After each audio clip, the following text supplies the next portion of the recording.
They thought they had buried the truth with a single accusation, never imagining the cameras had been quietly collecting a very different story. Naomi Carter's hands trembled only once, and even that tiny movement disappeared as she lowered them to her sides, standing perfectly still beneath the towering crystal chandelier in the Whitmore Mansion's grand foyer. The polished Italian marble beneath her worn black shoes reflected every face surrounding her, every suspicious glance, every whisper that spread across the room like smoke. A dozen members of the Whitmore household had gathered within minutes, drawn not by concern but by curiosity, eager to witness the humiliation unfolding before them. At the center of the chaos stood Victoria Whitmore, elegant in an ivory silk dress, holding an empty velvet jewelry box with both hands as though it contained the weight of the family's honor instead of a missing diamond necklace. Her icy blue eyes settled on Naomi without the slightest hesitation. "Search her cart," she ordered, her voice calm enough to make the accusation feel rehearsed rather than emotional. Two housekeepers exchanged nervous looks before one of them slowly rolled Naomi's cleaning cart into the center of the foyer. Every spray bottle, folded towel, feather duster, and polishing cloth seemed painfully ordinary against the luxury surrounding them. Naomi swallowed hard. She had cleaned this mansion every morning for nearly 11 months, memorizing every hallway, every antique painting, every staircase that curved beneath stained glass windows glowing with the afternoon sun. She had learned which grandfather clock chimed 5 minutes early, which floorboard creaked outside the library, and which flowers Mrs. Whitmore insisted be replaced every Thursday before lunch.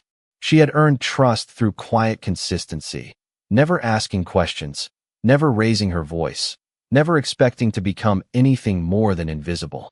Yet invisibility disappeared the moment Charlotte Whitmore stepped forward wearing a satisfied smile that never reached her eyes. "Open the bottom compartment," she said to another maid. "That's where people hide things when they think. Nobody is paying attention." Naomi finally found her voice. "Ma'am, I didn't take anything." The words emerged softly, respectful despite the growing knot in her throat. Charlotte laughed without warmth. "That's exactly what someone would say."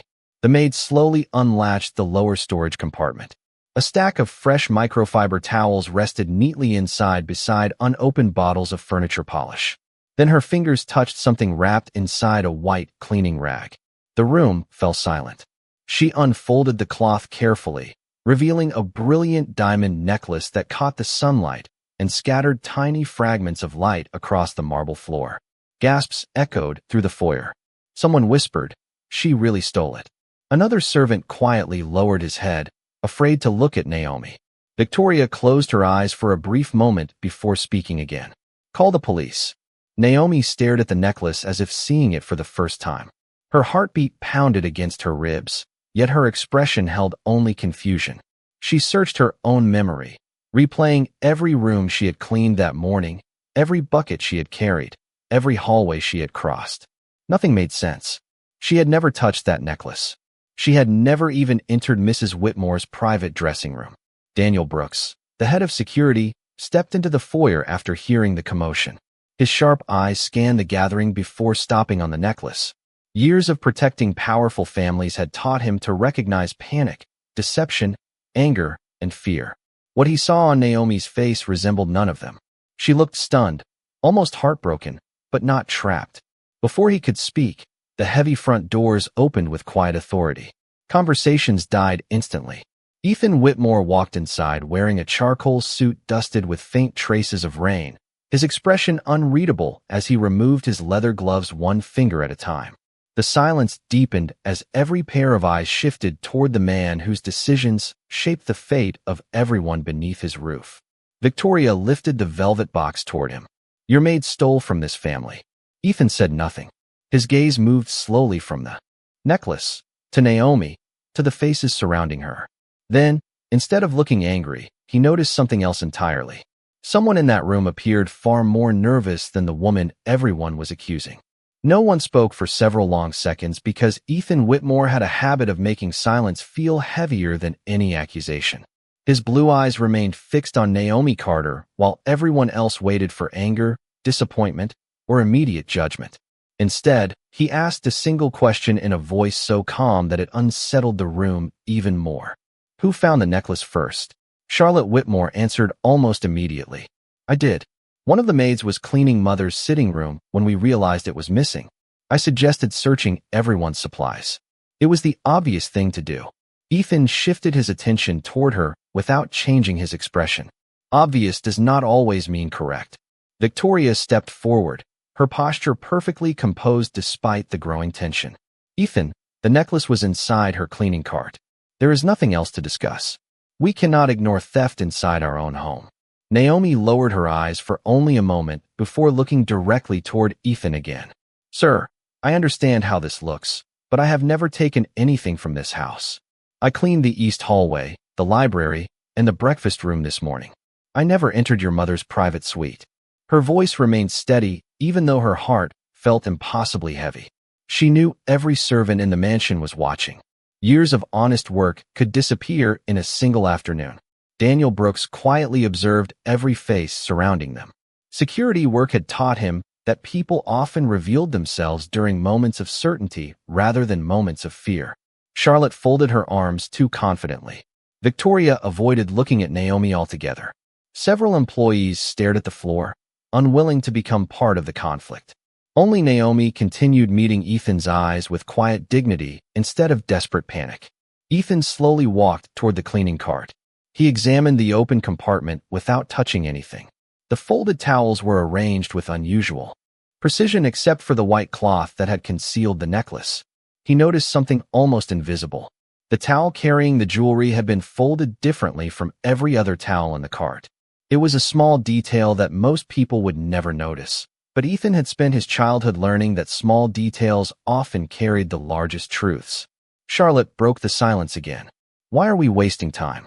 The evidence is right there. Ethan looked at her for a brief second. Evidence answers questions. It does not eliminate them. His words settled over the foyer like cold winter air. Naomi felt the first fragile spark of hope, although she forced herself not to cling to it. Hope without proof could disappear as quickly as it arrived. Victoria sighed impatiently. The police should already be on their way. Ethan turned toward Daniel instead. Lock every entrance to the estate. Nobody leaves until I understand exactly how that necklace arrived inside this cart. Several family members exchanged uneasy glances. Charlotte blinked, surprised by the order. You cannot seriously think someone else put it there. Ethan did not answer immediately. His gaze drifted toward the ornate security camera mounted high above the foyer entrance. It had been quietly recording every arrival and departure throughout the day. Then he looked back at Daniel. I want every camera covering the east wing, the servant corridors, the garage entrance, and every hallway connected to this floor. Start with the last 4 hours. Do not skip a single minute. Daniel nodded once. Yes, sir. For the first time since the accusation began, Charlotte's confident smile faded almost too quickly to notice. It lasted less than a second, but Ethan noticed it anyway. So did Daniel. Neither man said a word. Somewhere beyond the grand staircase, the old grandfather clock echoed through the mansion, each chime stretching across the silent foyer like a reminder that truth often arrived one careful minute at a time. Daniel Brooks moved through the security office with the quiet precision of someone who trusted machines more than assumptions. 6 large monitors covered one wall, each displaying a different corner of the Whitmore estate. The soft hum of computer servers blended with the steady ticking of a clock mounted above the screens, creating a strange calm that stood in sharp contrast to the tension filling the mansion upstairs. Ethan Whitmore stood beside him without speaking. He folded his hands behind his back and watched the recordings begin to rewind minute by minute. Every employee in the foyer remained exactly where they had been instructed to stay. Nobody complained aloud, but nervous whispers drifted through the marble halls like distant echoes. Naomi Carter waited near the staircase, her hands folded in front of her, refusing to sit despite repeated offers from another housekeeper. She knew that every movement would be remembered. Every expression would become another reason for someone to judge her. Across the room, Charlotte Whitmore appeared far less patient than before. She checked the time twice within a single minute before turning toward Victoria. This has already gone too far, she whispered. The necklace was found. There is no reason to keep everyone here. Victoria answered softly enough that only Charlotte could hear. Your brother has always been stubborn. Let him satisfy himself. Neither woman realized that Daniel had already instructed another security officer to activate the hallway microphones synchronized with the surveillance recordings. Upstairs, the first camera displayed Naomi pushing her cleaning cart through the east corridor shortly after 9 o'clock that morning. She stopped outside the library to greet an elderly gardener delivering fresh flowers, exchanged a polite smile, then continued toward the breakfast room exactly as she had described. Every timestamp matched her statement. Ethan watched without interruption. 10 minutes later, another camera showed Victoria entering her private suite wearing the diamond necklace around her neck before leaving for a charity luncheon. She returned just before noon carrying several shopping bags, while Charlotte followed close behind. The necklace was no longer visible, but the image quality and camera angle made it impossible to determine when it had been removed. Daniel slowed the playback. Everything appears normal so far, he said quietly. Ethan nodded once. Keep going. Minutes passed. Housekeepers crossed hallways. Garden staff entered through the service entrance. A delivery driver signed paperwork before leaving. Every ordinary moment seemed painfully ordinary until Daniel noticed something unusual. Camera 12, covering the main servant hallway, suddenly froze for exactly 43 seconds before resuming as though nothing had happened. Daniel leaned closer to the monitor. That should not happen. This system has redundant backup. Ethan remained perfectly still. Can you recover the missing footage? Daniel shook his head slowly. Not from this camera. Someone interrupted the feed. Charlotte's voice suddenly echoed from the hallway outside the security office. Have you found anything yet? Daniel instinctively minimized the screen before opening the door only halfway. We are still reviewing everything, Miss Whitmore.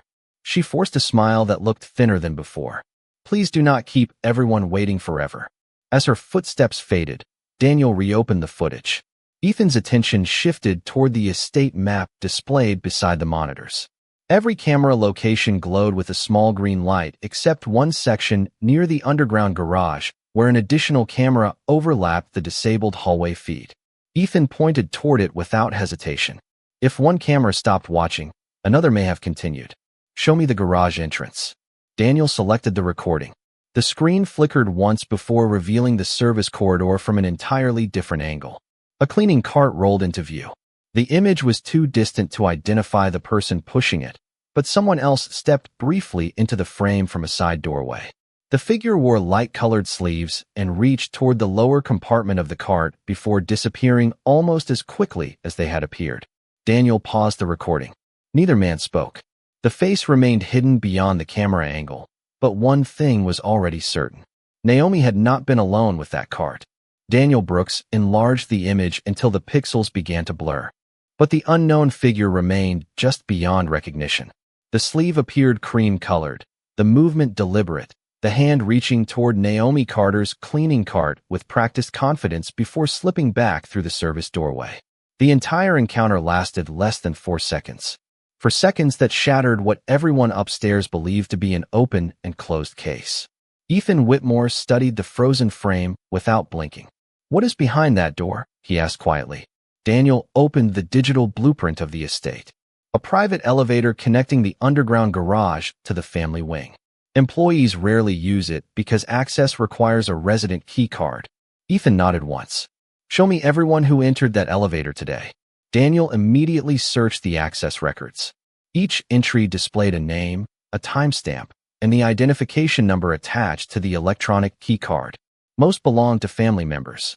Victoria had used it shortly after returning from lunch. Charlotte had entered 5 minutes later. A maintenance technician had accessed it in the early morning before routine inspections. Nothing else appeared unusual until Daniel noticed a gap in the log. That cannot be right, he murmured. Ethan looked toward him. What is missing? Daniel pointed to the screen. Between 11:48 and 11:53, the elevator moved from the family floor to the garage, but there is no recorded key card. The cabin traveled without registering an authorized user. Ethan remained silent for several moments. Can that happen accidentally? Daniel answered without hesitation. No. Someone with administrative privileges would have to override the system. Upstairs, uncertainty had slowly replaced confidence. The servants no longer whispered about Naomi's guilt. Instead, they whispered about why the investigation had not ended. Victoria paced slowly near the fireplace while pretending to read messages on her phone. Charlotte tried to appear relaxed, yet she repeatedly glanced toward the hallway leading to the security office. Naomi stood exactly where she had been, exhausted but composed. Another housekeeper quietly offered her a glass of water. Naomi accepted it with a grateful smile, her hands still remarkably steady despite everything that had happened. She knew she had nothing to hide, but innocence did not erase fear. She had seen honest people lose everything because others refused to believe the truth. Back inside the security office, Daniel synchronized the garage camera with another recording overlooking the driveway outside the service entrance. A white delivery van appeared exactly 3 minutes before the unidentified figure approached Naomi's cart. The driver unloaded fresh linens, signed the delivery receipt, and left. Nothing unusual. Then another employee entered the frame, pushing a recycling bin toward the loading area. As the person passed beneath brighter lighting, Daniel paused the video again. Wait. Ethan stepped closer. The employee was Thomas Reed, the estate gardener who had briefly spoken with Naomi earlier that morning. He appeared nervous, repeatedly looking over his shoulder before disappearing behind the same service doorway connected to the private elevator. Ethan frowned slightly. Did Thomas have access to the family elevator? Daniel checked the records. No. Ground staff cannot unlock it. Ethan folded his arms. Then someone else opened that door for him. The room grew quiet once more as Daniel continued advancing the footage frame by frame. A few seconds later, Thomas reappeared, now carrying nothing at all, while the mysterious person with the cream-colored sleeve remained hidden beyond the edge of the camera. Daniel slowly leaned back in his chair. Thomas may have been involved. Ethan shook his head almost immediately. Or someone wanted us to believe he was. Daniel looked at him with curiosity. Ethan kept his eyes fixed on the monitor where the hidden figure had vanished. The person who planned this understood exactly where every camera could and could not see. That is not the work of someone improvising. It is the work of someone who believed nobody would ever question the first story they heard. Daniel Brooks remained focused on the monitors, refusing to accept easy conclusions. He enlarged every frame containing Thomas Reed until individual. Raindrops could be seen clinging to the gardener's jacket, yet nothing directly connected him to the missing necklace. Thomas appeared anxious, but anxiety alone proved nothing. Ethan Whitmore understood the difference better than anyone. He had spent years watching people lie with confidence and honest people collapse under suspicion. Keep following him, Ethan said quietly. Daniel synchronized another camera positioned outside the maintenance workshop near the rear gardens. Thomas entered the building carrying an empty tool bag and emerged less than 2 minutes later with the same bag resting awkwardly against his shoulder. Instead of returning immediately to his duties, he walked toward the employee parking lot where no family members usually ventured during the afternoon. A camera overlooking the lot captured him stopping beside an older pickup truck. Moments later, Charlotte Whitmore's luxury sedan slowly entered the frame and came to a stop several parking spaces away. Daniel instinctively reduced the playback speed. Thomas approached the passenger side window without hesitation. Charlotte lowered the glass only halfway. No audio reached the camera, but their conversation lasted less than 30 seconds. Then Charlotte reached into her handbag and handed Thomas a plain white envelope. He accepted it with both hands before quickly placing it inside his jacket. Ethan watched the exchange without saying a word. Daniel finally broke the silence. That does not look like a casual conversation. Ethan nodded once. No, but appearances have already misled this family once today. Daniel continued reviewing the footage. Charlotte drove away toward the main house, while Thomas remained beside his truck for several seconds. Instead of opening the envelope immediately, he looked around the parking lot with visible unease before slipping it deeper inside his jacket and walking back toward the gardens. Upstairs, the atmosphere inside the mansion had changed completely. The confident whispers accusing Naomi Carter had faded into uncertain silence. Several servants now looked toward her with sympathy instead of suspicion, though none dared speak openly. Naomi herself remained composed, quietly replaying every moment of the morning inside her own mind. She remembered greeting Thomas near the library. She remembered polishing the hallway table outside the breakfast room. She remembered leaving her cart unattended for only a few moments while replacing fresh towels in the guest bathroom. That brief absence now echoed in her memory like an unanswered question. Back in the security office, Daniel paused the footage again. The envelope could contain anything, he admitted. Payment, documents, even gardening receipts. Ethan slowly walked toward the large window overlooking the estate. Rain clouds drifted across the afternoon sky, casting long shadows over the carefully trimmed hedges below. People who receive ordinary payments do not hide them, he said softly. But neither does that prove Thomas planned any of this. Daniel hesitated before opening another security archive connected to the estate's digital backup server. There is one possibility left, he said. The hallway recording that disappeared may not actually be gone. Ethan turned back immediately. Daniel continued typing. Our live system saves compressed files, but every midnight the original footage is copied to an isolated backup server that nobody inside the house can normally access. If the deletion happened after the recording was created but before anyone checked it, fragments of the original file may still exist. Ethan's expression remained calm, but his eyes sharpened with renewed focus. Recover every fragment. Daniel nodded and initiated the restoration process. A progress bar slowly appeared across the monitor, climbing 1 percentage point at a time. The room grew completely silent except for the faint sound of cooling fans inside the computer tower. Then, without warning, the first restored image appeared on the screen. It showed the missing hallway from the exact 43 seconds that had supposedly vanished. And standing beside Naomi's unattended cleaning cart, now fully visible beneath the bright ceiling lights, was a woman wearing an elegant cream-colored sleeve. Daniel Brooks stared at the restored recording without speaking.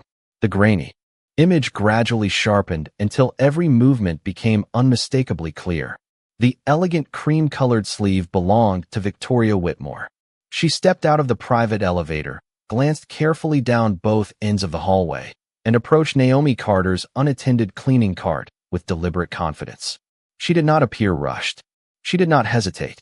She simply opened the lower compartment, placed a small object wrapped inside a neatly folded white towel, closed the compartment exactly as she had found it, and calmly walked back toward the elevator. Seconds later, Naomi returned pushing the cart, completely unaware that her quiet routine had already been transformed into a carefully prepared trap. The recording ended. Neither Ethan Whitmore nor Daniel moved. The silence inside the security office seemed almost unreal. Daniel finally exhaled. That explains how the necklace reached the cart. Ethan kept his eyes on the frozen image of his mother standing beside the cleaning supplies. It explains only one part. Daniel looked at him with quiet confusion. Ethan continued. She planted the necklace, but she did not benefit from doing it alone. Daniel immediately understood. Charlotte's envelope to Thomas. The missing elevator record. The interrupted security feed. Too many pieces fit together to belong to a single person acting on impulse. Ethan turned away from the monitor and looked through the glass window toward the estate grounds below. Rain had stopped, leaving tiny drops shining across the gardens in the fading afternoon light.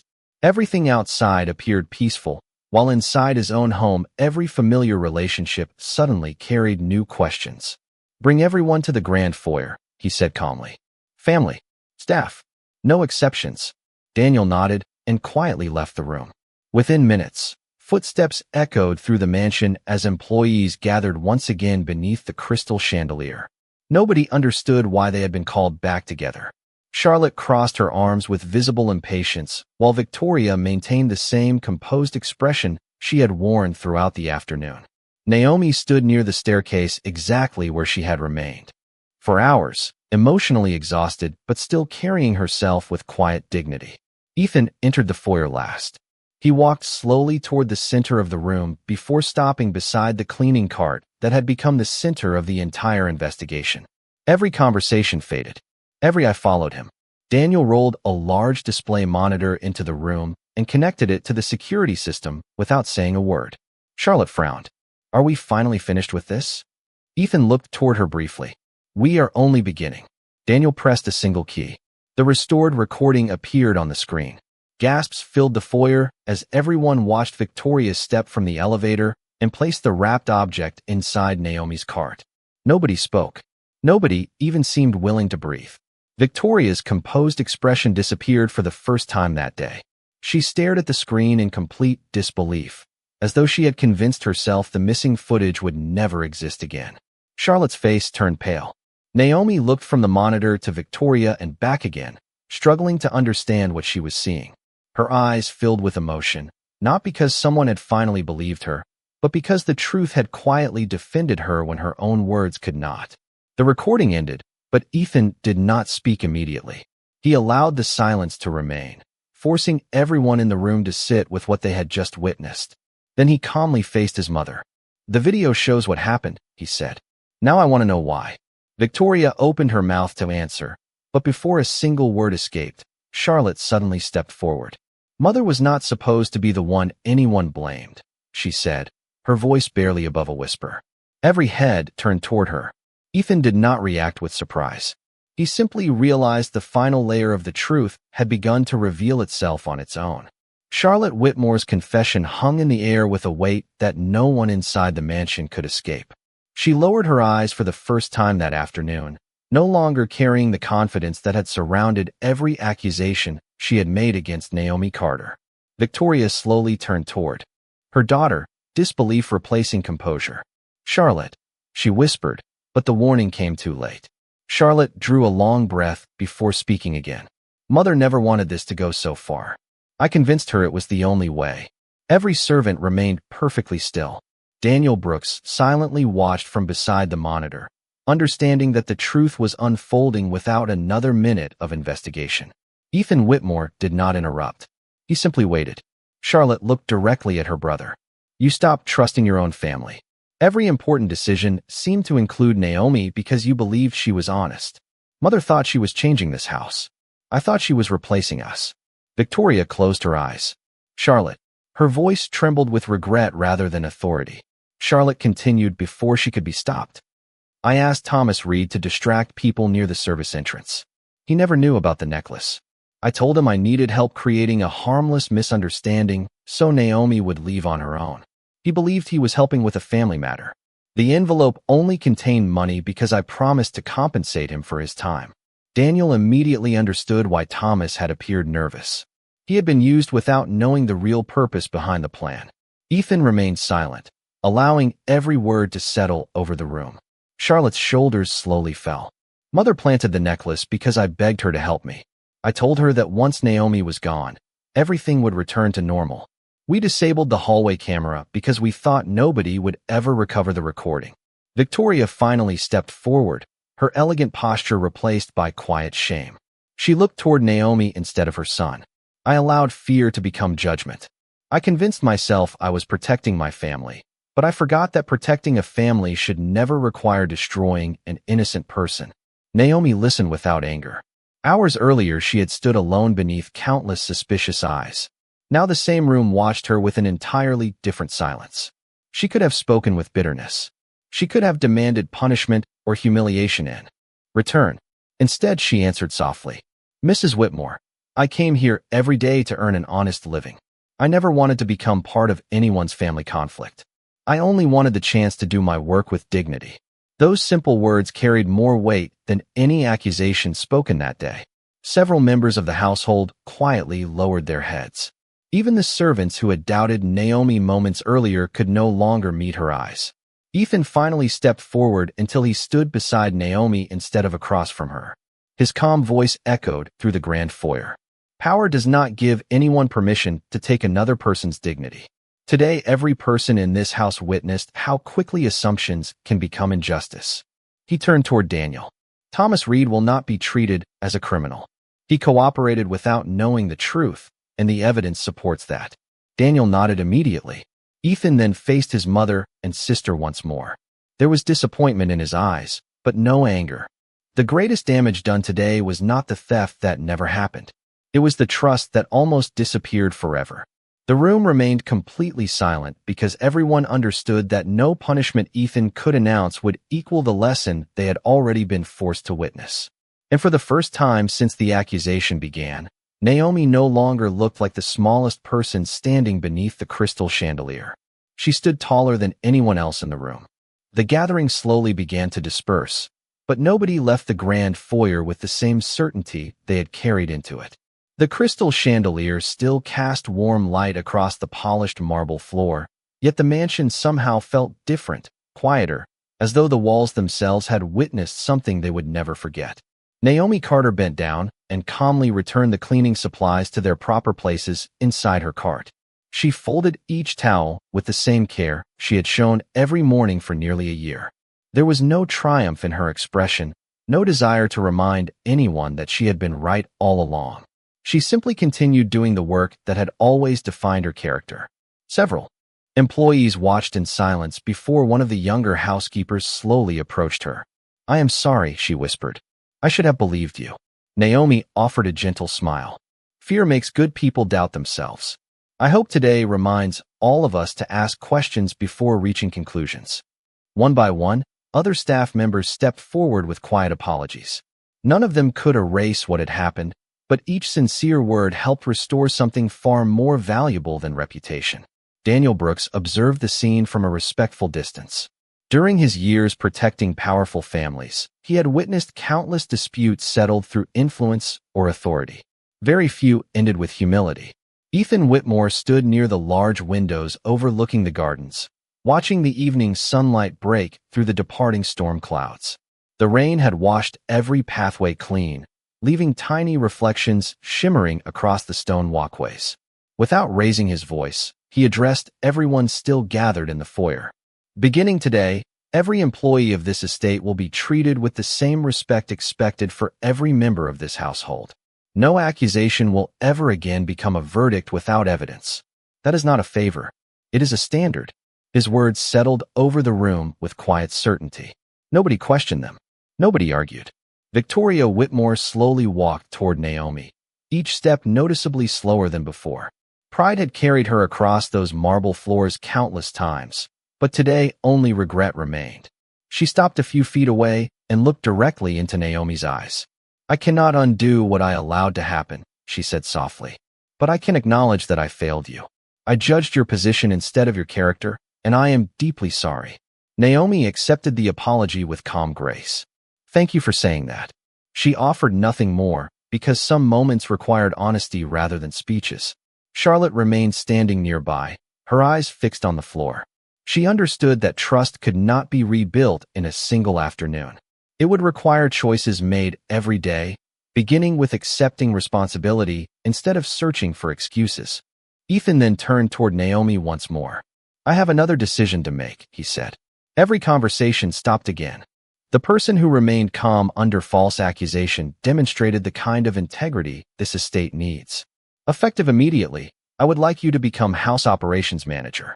Every department will report through you, and Daniel will assist during the transition." Naomi looked genuinely surprised. She had never imagined such an opportunity. "Sir, I only came here hoping for honest work." Ethan gave a faint smile. "Exactly. That is why you earned it." The servants exchanged warm glances before quiet applause gradually filled the foyer. It was not loud or dramatic. It was sincere. For the first time that day, Naomi allowed herself to breathe without carrying the weight of suspicion. She looked around the room and saw faces no longer clouded by judgment, but softened by understanding. Outside, the final rays of sunlight stretched across the Whitmore estate, and inside the mansion, dignity quietly reclaimed the place where doubt had stood only hours before. 1 month later, the Whitmore estate looked exactly as it always had from the outside. The limestone walls still reflected the morning sun, the gardens remained perfectly trimmed, and the fountains continued sending ribbons of water into the quiet air. Yet everyone who worked inside knew that the mansion had changed in ways no visitor could immediately see. Naomi Carter walked through the front entrance carrying a leather portfolio instead of a cleaning bucket. Employees greeted her with genuine smiles rather than hurried nods, and new staff members quickly learned that respect was not determined by a person's title, but by the way they treated others. Every orientation meeting now began with a simple principle displayed in the staff office. Every concern deserved to be heard. Every accusation required evidence. Every person deserved dignity. Those words were never presented as decoration. They had become the foundation of the entire household. Daniel Brooks occasionally glanced toward the security monitors and smiled to himself. The cameras had never created honesty. They had simply preserved it long enough for someone willing to look beyond assumptions. Thomas Reed remained on the gardening team after the investigation confirmed that he had never understood the real purpose behind Charlotte's request. He quietly apologized to Naomi for allowing himself to become part of someone else's plan, and Naomi accepted without hesitation. She believed that people should be judged by the truth they embraced once it was revealed, not only by the mistakes they made while living without it. Victoria Whitmore gradually withdrew from many household decisions, choosing instead to spend more time volunteering with local charitable organizations. She understood that rebuilding character required consistent action rather than carefully chosen words. Charlotte also changed in quieter ways. She no longer issued orders simply because she carried the Whitmore name.